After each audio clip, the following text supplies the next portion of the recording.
உயிரே போனாலும் இன்னைக்கு ரெண்டுல ஒண்ணு பாத்துறது. தினமும் இதே பொழப்பா போச்சு. இது அவனுக்கா எனக்கான பாத்துறேன். இது எங்களுக்கு சொந்தமான இடம்டா. இது எங்களுக்கு சொந்தமான இடம்டா. என்னடா எங்களுதா இது?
அதானே முன்ன பின்ன இவனை பார்த்ததே இல்ல, கண்ணு மண்ணு தெரியாம அடிக்கிற. எதுக்கே அடிக்கிற?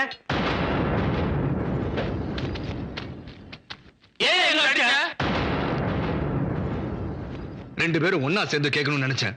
அதனால தான் அடிச்சேன். ஜாதி மதம் சொல்றீங்களே, உங்க உடம்புல இருந்து உயிர் போச்சுனா மீறி சுடுகாடு தானடா, அதுக்கே அடிச்சுக்கிறீங்களே, வெக்கமா இல்ல? இந்த ஜாதிக்கு பிறந்தவன் சொல்றதை விட இத சாதிக்க பிறந்தவன் சொல்லுங்கடா, நாடு உங்களுக்கு சல்யூட் அடிக்கும். நாட்டுக்கு நாடே சண்டை வேண்டாம் சமாதானமா போறப்ப நாட்டுக்குள்ளே அடிச்சுக்கிறீங்களே, உறவுமுறை தெரியாதா உங்களுக்கு? 5 அறிவு இருக்கிற யானைக்கு மதவரி பிடிச்சா காட்டளிக்கும், மேட்டளிக்கும், மரத்தளிக்கும். அதையும் மீறினா தான் தலையில மண்ணை வாரி போட்டுக்கும். அதோட இனத்தை அழிக்கவே அழிக்காது. ஆனா 6 அறிவு இருக்கிற மனுஷனுக்கு மதவரி பிடிச்சா தன்னோட இனத்தை மட்டும் தான் அழிக்கிறான். ஒரு வயிற்றுல பிறந்தா தான் அனந்தம்பிக்கிறது இல்ல, பேசுற வார்த்தையில பழகுற முறையில அனந்தம்பி. ஒரு இடத்துல இருந்த அனந்தம்பி, ஒரு உணர்வுல வாழ்ந்த அனந்தம்பி, ஒரு நாட்டுல சேர்ந்த அனந்தம்பி. இந்த அனுசரணை எப்போ உங்க அறிவு கெட்டுதோ அப்பதான்டா நம்ம நாடு உருப்படும். இப்படிப்பட்ட அனந்தம்பி அடிச்சுக்கிறது அம்மனமா போறதோட அசையண்டா. 10 பேரோட மனசை திறந்து பேசி பாருங்க, சிரிச்சு பழகுங்க. அப்பதான் என்ன ஜாதிங்கிறது தெரியும், மனித ஜாதிங்கிறது புரியும்.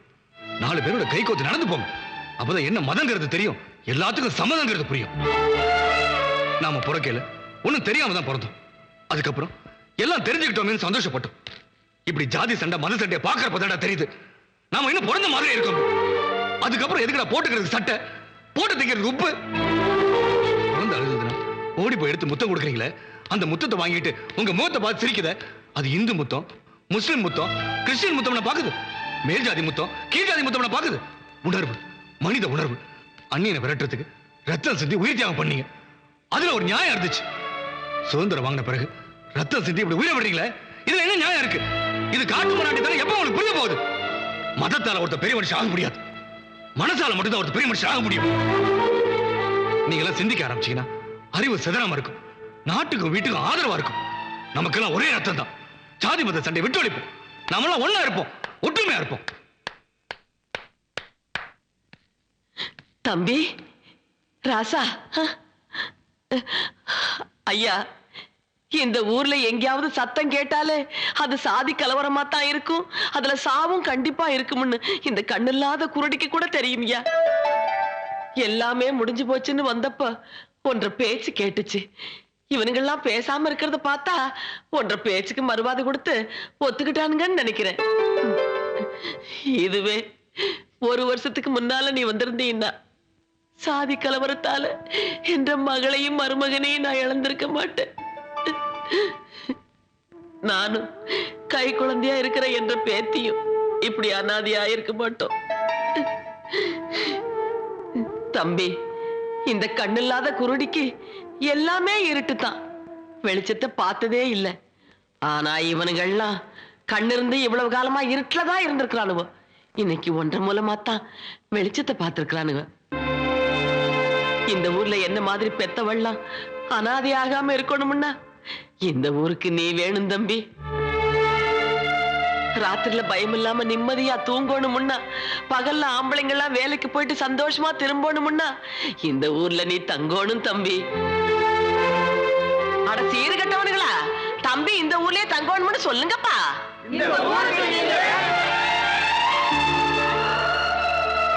ஆமா ராசா.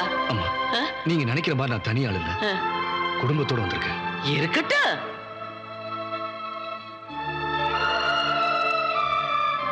அம்மா, குடும்பத்தோட பொழப்பு தேடி போயிட்டு இருந்தேன், என்ன பாதியில இறக்குனது இவங்க சண்டைதாம்மா. ராசா, உழைக்கிற உணர்வும் உடம்புல தெம்பு இருக்கிறவனுக்கு உழைக்கிறதுக்கா பஞ்சம் வருது? இந்த அனாதைய நம்பி கணக்கில்லாத காடுகரை எல்லாம் ஏக்கர் கணக்குல புல்லு முளைச்சு போய் கிடக்கு. நீ மனசு வச்சு அதுல கால் வச்சீன்னா அங்க பயிரும் வளரும், பஞ்சமும் போயிரும், பகையும் போயிரும். தயவு செஞ்சு எங்களை வேண்டான்னு சொல்லிடாத ராசா. சரிங்கம்மா, நான் இங்க தங்க சம்பந்தம் கிடைச்சாச்சு. இந்த ஊரை காப்பாத்துறதுக்கு கடவுள் மாதிரி வந்திருக்க கண்ணு, எனக்கு ரொம்ப சந்தோஷமா இருக்கு. வாங்க போகலாம்.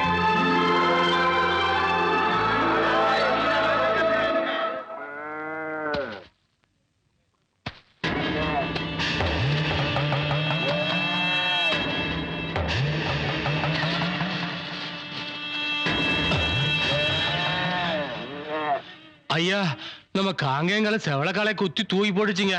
ரத்தம் ஆறா ஓடுதுங்க. ஆஸ்பத்திரி கொண்டு போனா காப்பாத்திரலாங்க. வித்துக்கு ஒரே மாடுங்க, சொன்னீங்கன்னா காப்பாத்திரலாங்கய்யா.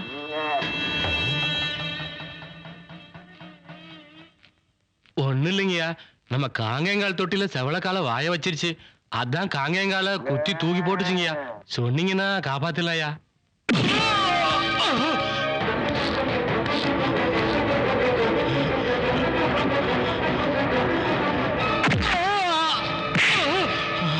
ஐயா ஐயா ஐயா ஐயா ஐயா.